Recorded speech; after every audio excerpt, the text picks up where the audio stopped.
찬송가 울려 퍼지던 주일 예배였습니다.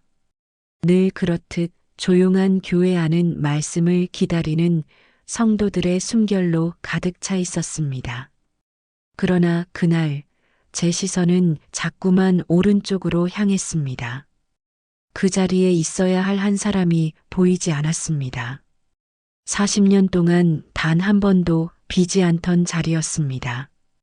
그 자리는 언제나 제 옆자리였고 제 인생의 절반이 머물던 자리였습니다. 박 권사님의 자리가 비어 있었습니다.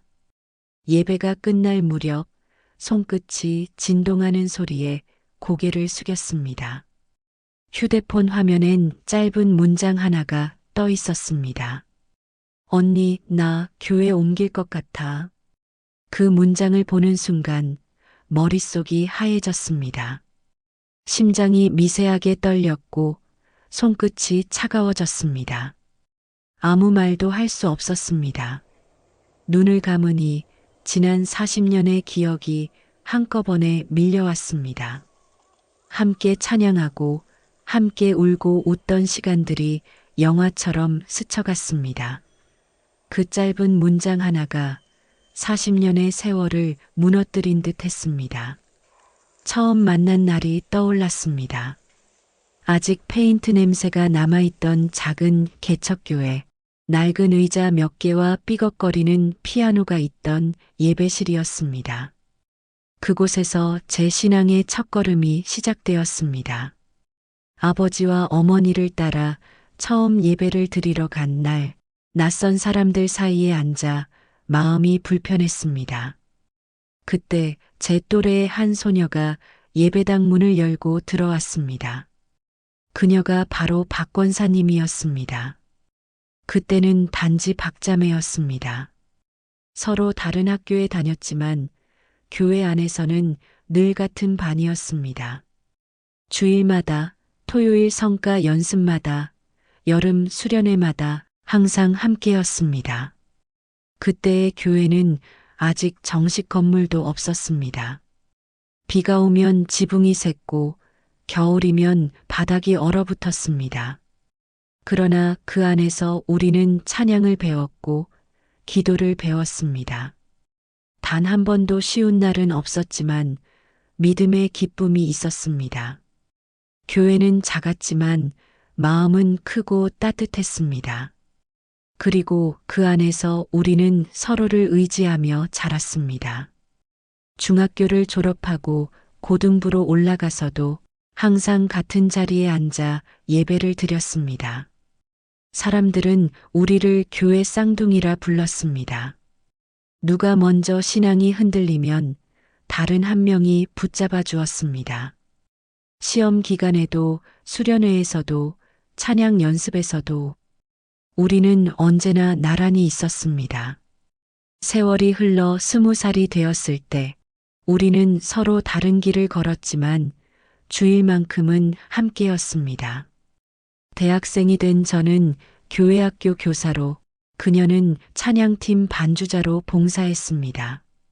그 작은 교회에서 함께 웃고 울던 그 시절이 지금 생각해도 얼마나 귀한 시간이었는지 모릅니다.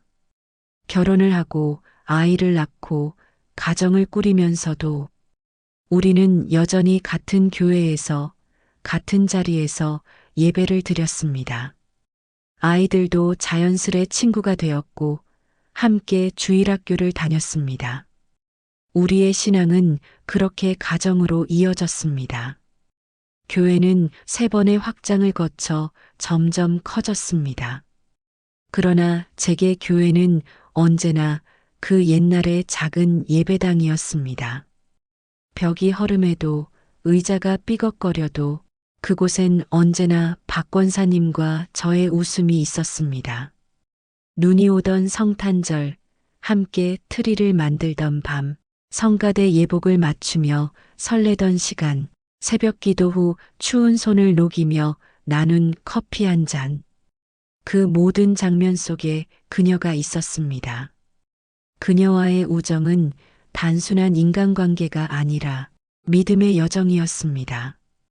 어린 시절부터 시작된 그 여정은 결혼, 육아, 자녀 결혼까지 이어졌습니다.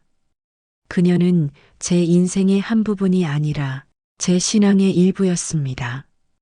그래서였습니다. 그녀가 떠난다는 말이 단순한 교회 이동이 아니라 제 인생의 한 부분이 떨어져 나가는 듯 했습니다. 섭섭했습니다. 이해가 되지 않았습니다. 무엇이 그녀의 마음을 그렇게 바꾸었을까? 무엇이 그 오랜 시간을 흔들었을까? 마음은 묻고 싶었지만 입은 열리지 않았습니다. 그저 텅 빈 자리를 바라보며 예배를 마쳤습니다. 찬송가의 가사 한 줄이 마음에 박혔습니다. 예수 사랑하심은 거룩하신 말일세. 그날따라 그 가사가 유난히 아프게 들렸습니다. 40년의 시간 동안 우리는 서로를 위해 기도했습니다. 서로의 기도 제목을 알고 서로의 눈물의 이유를 알았습니다. 그러나 이제 그 모든 걸 나누던 친구가 떠났습니다. 그녀가 떠난 자리에 남은 것은 조용한 섭섭함이었습니다. 그 섭섭함은 원망이 아니라 그리움이었습니다. 마치 오래된 찬송가의 여운처럼 쉽게 사라지지 않았습니다. 그날 이후 저는 예배 시간마다 눈을 감았습니다. 그리고 빈자리를 바라보았습니다.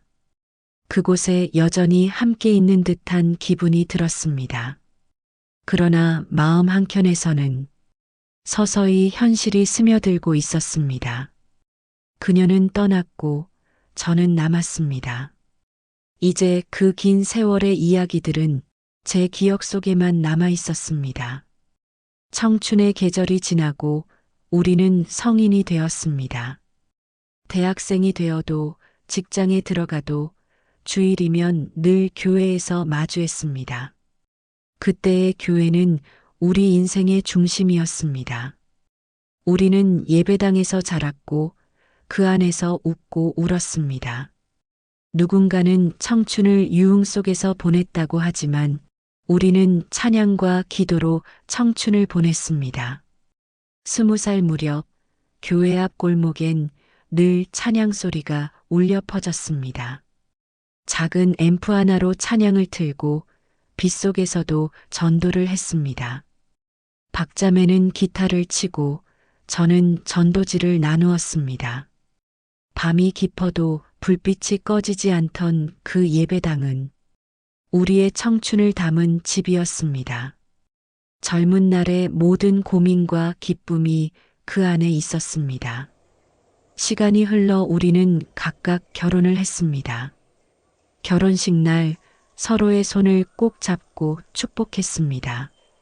그때도 우리는 같은 교회에서 같은 예배당 안에서 서로의 결혼을 지켜보았습니다. 그녀는 간호사로 저는 교사로 일했지만 주일이면 어김없이 함께 봉사했습니다. 주일학교 교사, 성가대, 새벽기도, 어떤 사역이든 서로가 있으면 마음이 든든했습니다. 아이가 태어나고 나서도 그 곁은 변하지 않았습니다. 유치부 시절부터 우리 아이들은 함께 자랐습니다. 성가대 연습이 있는 날이면 교회 유리문 밖에서 두 아이가 장난치며 놀던 모습이 아직도 눈에 선합니다. 아이들이 초등학생이 되어 수련회를 갈 때면 우리는 반찬을 싸들고 새벽같이 따라갔습니다. 밤이면 조용한 숙소 앞에 앉아 아이들의 이름을 불러가며 기도했습니다. 그때마다 서로의 눈빛은 같았습니다. 자녀보다 먼저 주님께 맡기겠다는 믿음이었습니다. 세월이 흘러 아이들이 중고등부에 올라가자 우리는 교사로 섬겼습니다. 아이들을 지도하며 때로는 지치고 때로는 눈물을 흘렸습니다. 아이들의 사춘기, 믿음의 흔들림, 그 모든 것을 함께 겪었습니다. 그녀의 아들이 교회를 잠시 떠났을 때 저는 밤새 기도했습니다. 그리고 제 딸이 방황하던 시절에는 그녀가 제 손을 붙잡고 기도해 주었습니다. 그렇게 우리는 서로의 가정까지 품었습니다. 세월이 더 흘러 아이들이 대학에 진학하고 군대에 가고 직장을 잡았습니다. 자녀의 결혼식에서도 우리는 함께였습니다. 신부 대기실에서 서로의 손을 잡고 여기까지 오게 하신 주님께 감사하자라며 눈물을 흘렸습니다. 그날 우리는 진심으로 같은 마음이었습니다. 이제는 서로의 인생이 완전히 얽혀 있었습니다. 신앙의 여정이 서로의 가족까지 이어진 것이었습니다. 40년이라는 세월은 그렇게 흘러갔습니다. 교회가 변하고 사람도 바뀌었지만 우리는 변하지 않는 동역자라고 믿었습니다. 그녀는 제게 단순한 친구가 아니라 믿음의 자매이자 가족이었습니다. 교회의 가장 낮은 자리에서도 봉사의 이름 아래에서도 늘 나란히 섰습니다. 성가대에 하얀 예복을 맞춰 입고 성탄절이면 교회 트리를 함께 장식했습니다. 새벽 기도가 끝난 후엔 서로의 손을 잡고 오늘 하루도 믿음으로 버티자라고 마음속으로 다짐했습니다. 그 모든 시간이 쌓여 우리의 신앙은 하나의 줄처럼 엮여 있었습니다. 그러나 모든 관계가 그렇듯 긴 세월 속에서도 균열은 조용히 찾아옵니다. 작년 겨울 그녀의 가족이 새로 이사했습니다. 그 교회에서 조금 떨어진 도시였습니다. 처음엔 잠시 도와주러 간다던 말이었습니다. 손주를 봐주러 주중에 다녀오는 정도라 했습니다. 저는 별 생각 없이 고개를 끄덕였습니다. 그런데 점점 예배 시간에 그녀의 자리가 비기 시작했습니다. 수요 예배에 나오지 않았고 새벽 예배 명단에서도 이름이 사라졌습니다. 주일이면 잠시 왔다가 급히 가곤 했습니다. 그녀의 표정엔 피곤함이 묻어 있었습니다. 아이를 돌보느라 힘들겠지라고 생각했습니다. 그저 육체적으로 지쳐 있는 줄 알았습니다. 그러나 그 무언가가 조금씩 멀어지고 있었습니다. 함께하던 기도의 시간, 함께 웃던 자리, 그 모든 것에서 그녀의 온기가 희미해지고 있었습니다. 그녀의 자리가 비어있는 교회는 낯설었습니다.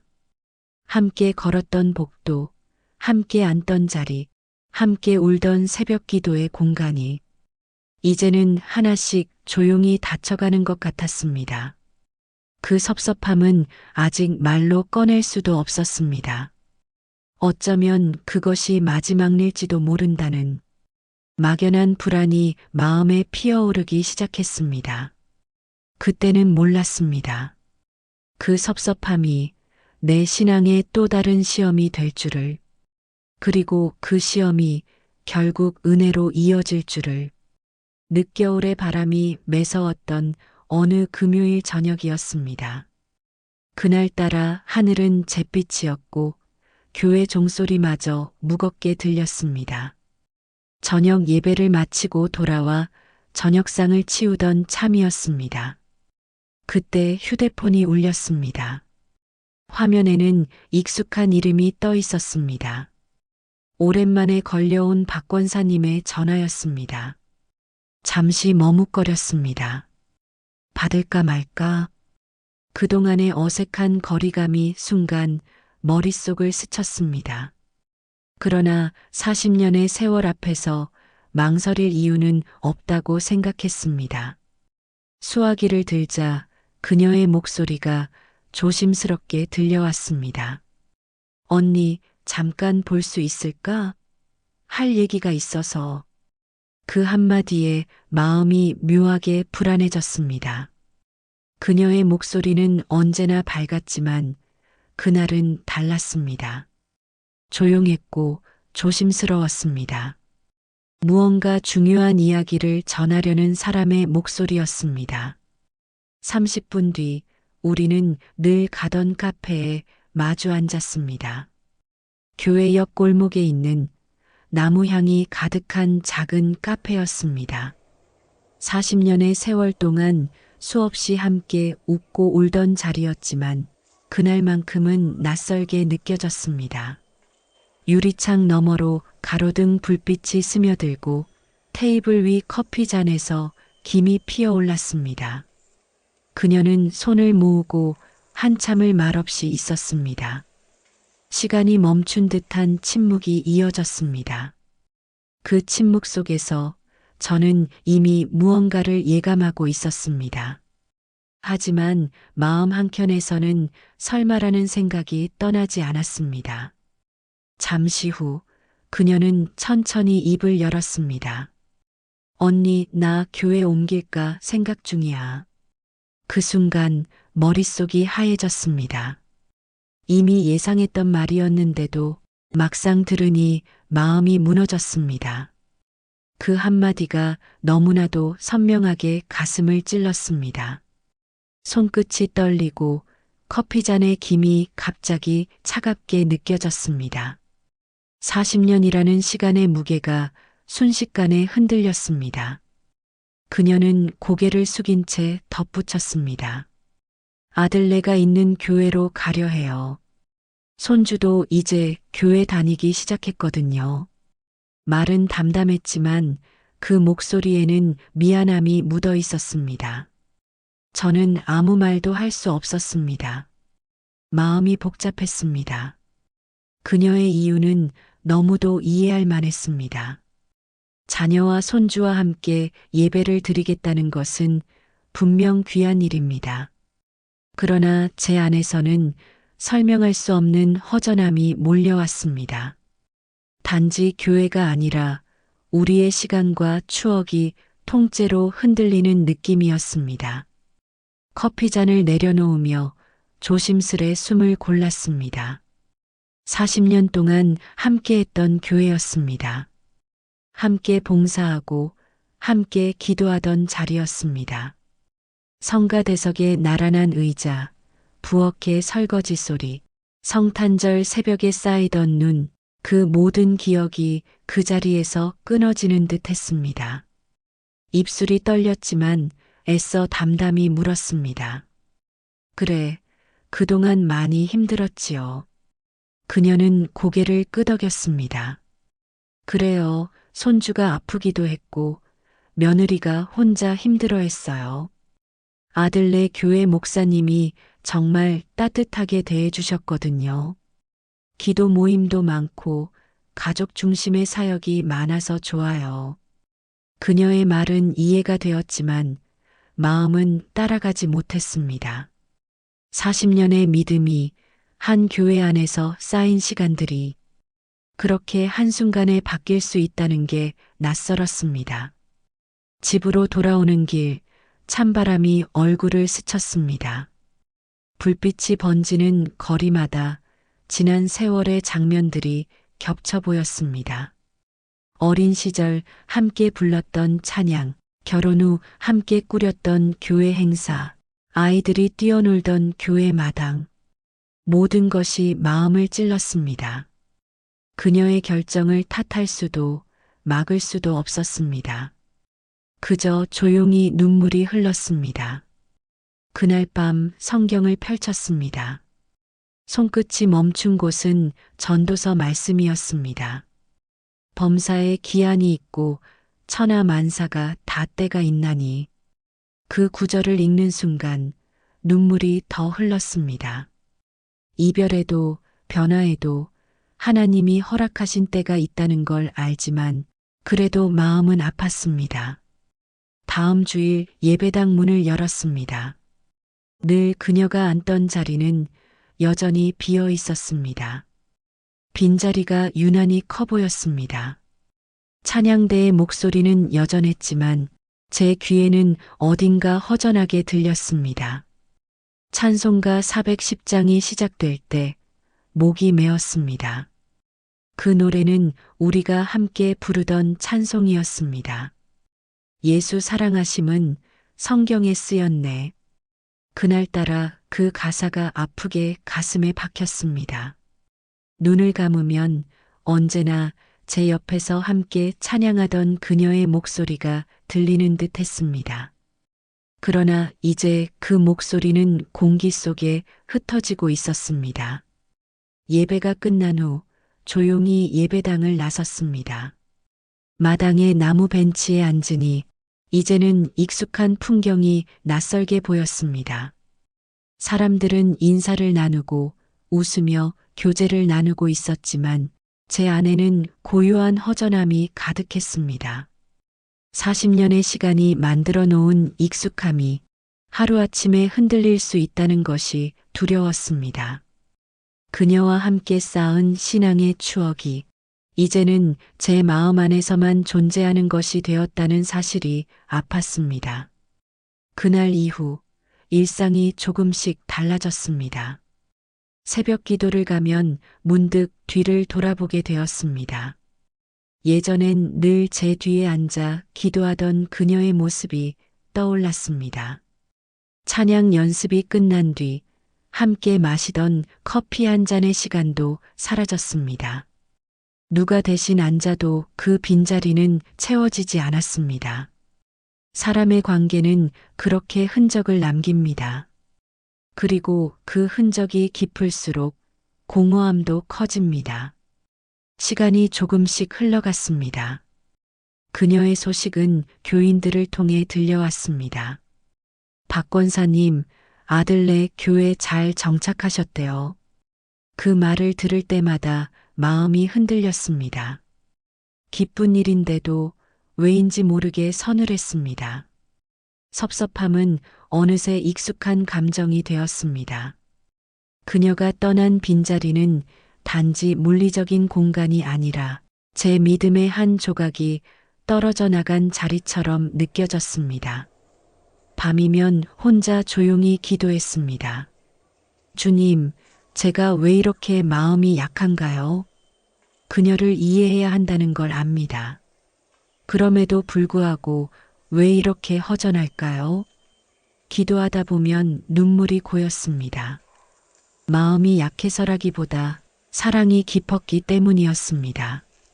40년이라는 시간은 단순한 세월이 아니라 하나님 안에서 함께 자라온 믿음의 여정이었습니다. 그 여정의 절반이 사라진 듯한 기분이 너무도 견디기 어려웠습니다. 그 후로 몇 주 동안 저는 예배당에 앉을 때마다 스스로에게 물었습니다. 나는 무엇을 붙잡고 있었을까? 사람이었을까? 관계였을까? 아니면 주님이셨을까? 이 질문은 제 믿음의 방향을 되돌아보게 했습니다.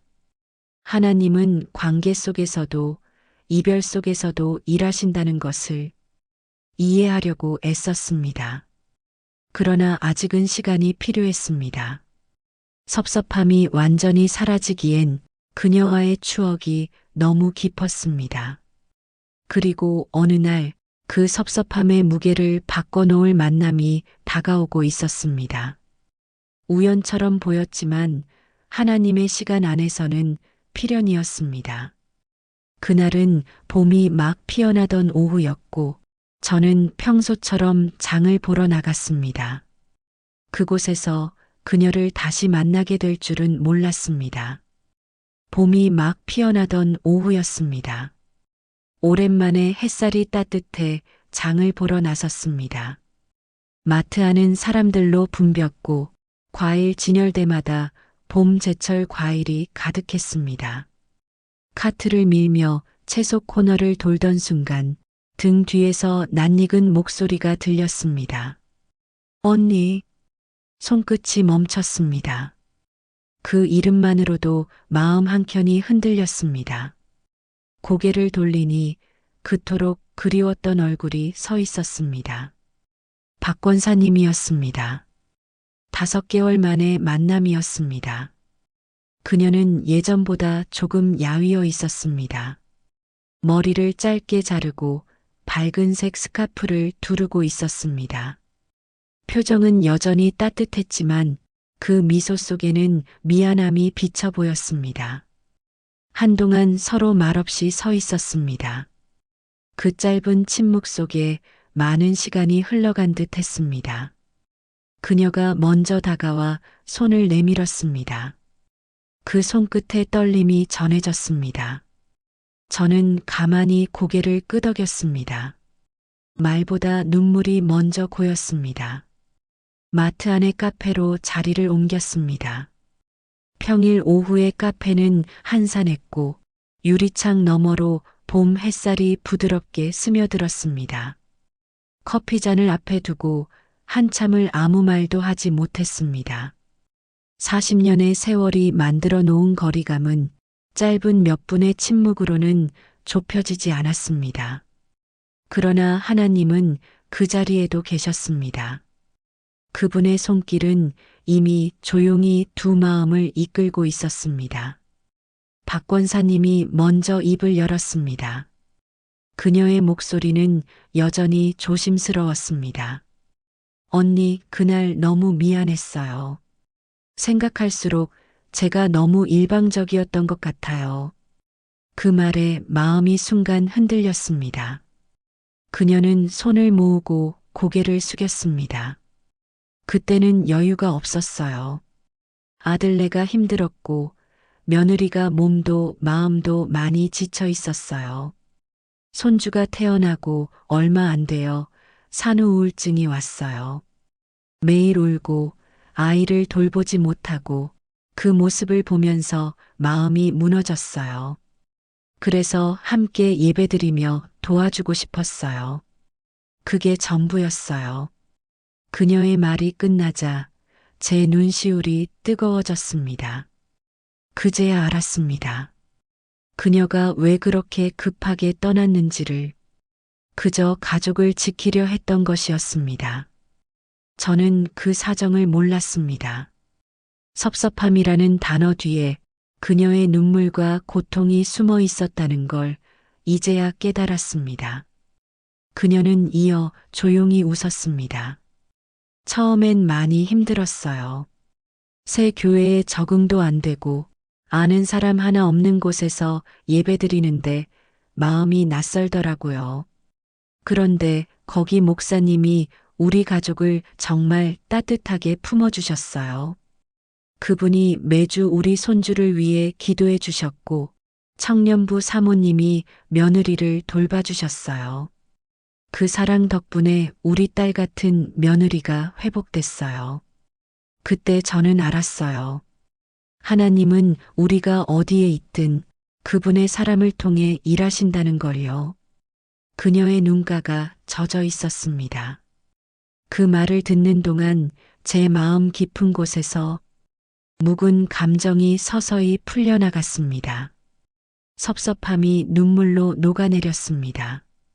저는 조용히 고개를 끄덕였습니다. 그래요. 그땐 몰랐지만 이제 알겠어요. 그 말을 하자 마음 한켠이 따뜻하게 데워지는 느낌이 들었습니다. 그녀는 제 손을 살며시 잡았습니다. 그 손이 여전히 따뜻했습니다. 오랫동안 붙들고 있던 마음의 매듭이 그 순간 조용히 풀렸습니다. 섭섭함은 사라지고 그 자리에 이해와 평안이 찾아왔습니다. 그 평안은 사람의 말로 생긴 것이 아니라 하나님의 손길로 주어진 은혜였습니다. 그녀는 조용히 미소 지으며 말했습니다. 언니, 교회는 달라도 우리 마음은 같잖아요. 나는 여전히 언니를 위해 기도하고 있어요. 그 말을 듣는 순간 가슴속 깊은 곳에서 감사의 눈물이 터져 나왔습니다. 그토록 바라고 원망하고 그리워했던 친구의 마음이 결국은 같은 방향을 향해 있었다는 걸 알게 되었습니다. 그날 카페의 공기는 참 이상했습니다. 햇살이 따뜻했지만 눈물은 차가웠습니다. 그러나 그 눈물은 아픔이 아니라 회복의 눈물이었습니다. 그녀는 손끝으로 제 눈가의 눈물을 닦았습니다. 언니, 내가 교회 옮기면서 배운 게 있어요. 교회는 건물이 아니라 관계더라고요. 같은 교회 안에서도 마음이 멀면 하나 될 수 없고 멀리 있어도 마음이 같으면 하나가 되더라고요. 그 말에 가슴이 먹먹했습니다. 오랜 세월 교회라는 공간에만 묶여 있던 제 마음이 조용히 풀려나가는 듯 했습니다. 그때 문득 성경 한 구절이 떠올랐습니다. 화평케 하는 자는 복이 있나니 그들이 하나님의 아들이라 일컬음을 받을 것이라. 마태복음 5장 9절. 그 말씀은 그 순간 제게 살아있는 음성처럼 들렸습니다. 주님은 언제나 화해와 용서의 자리에 계신다는 것을 다시금 깨닫게 하셨습니다. 우리는 오랜만에 마주 앉아 많은 이야기를 나누었습니다. 그녀의 가족 이야기, 새로운 교회의 분위기, 그리고 지난 세월의 추억들. 이야기가 길어질수록 마음의 무게가 점점 가벼워졌습니다.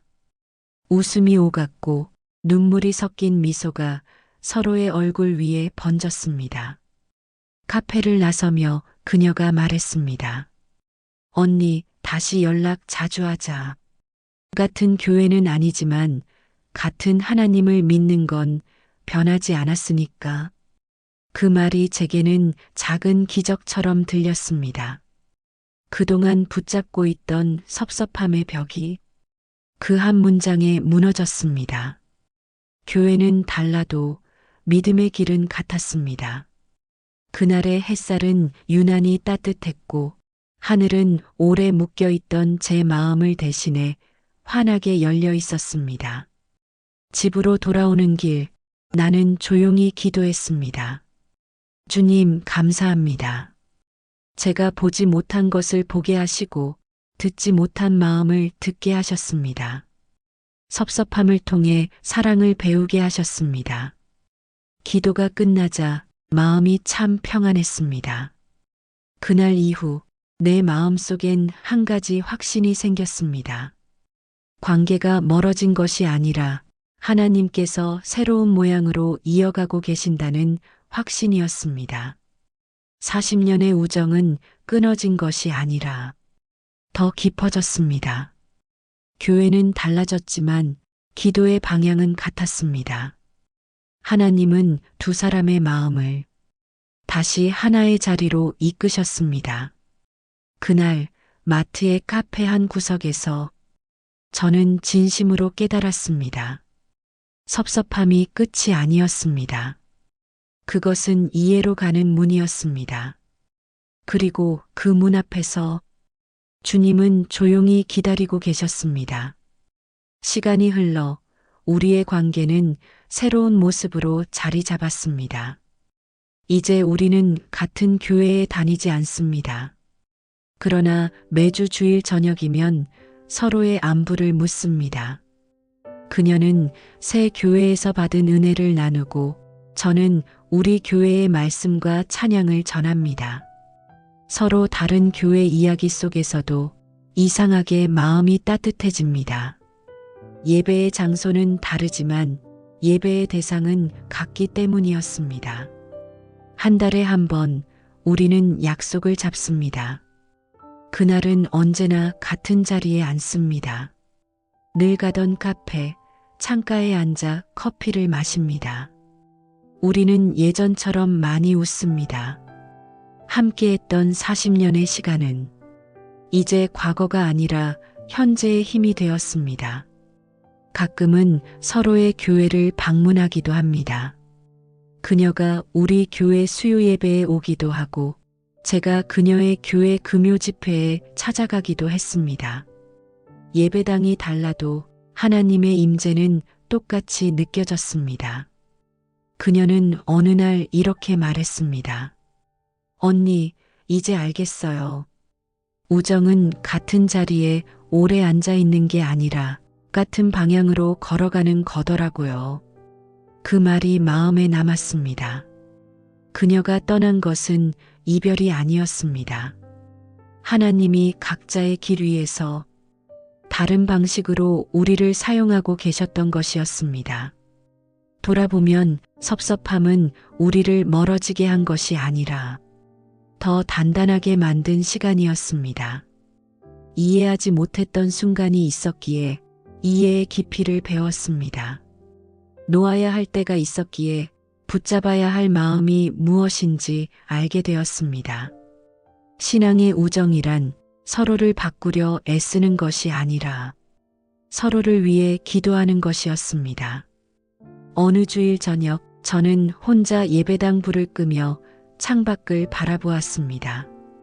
교회 종탑 위로 달빛이 비치고 조용한 마당 위에 봄바람이 흘렀습니다.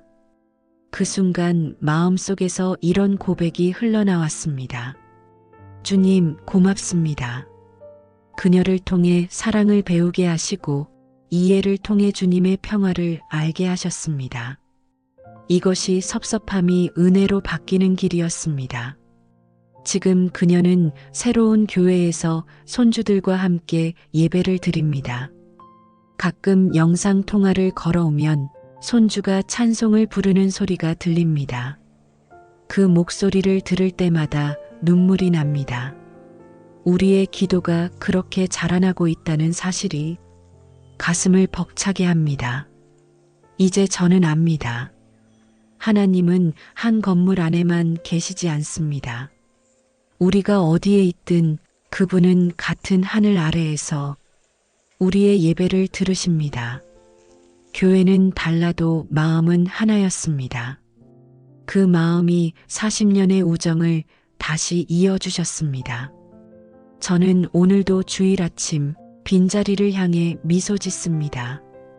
이제 그 자리는 슬픔의 자리가 아닙니다. 그녀가 있던 그 자리는 하나님이 함께 하신 자리로 남아 있습니다. 서로 다른 길을 걸어도 끝은 같은 곳을 향하고 있음을 압니다.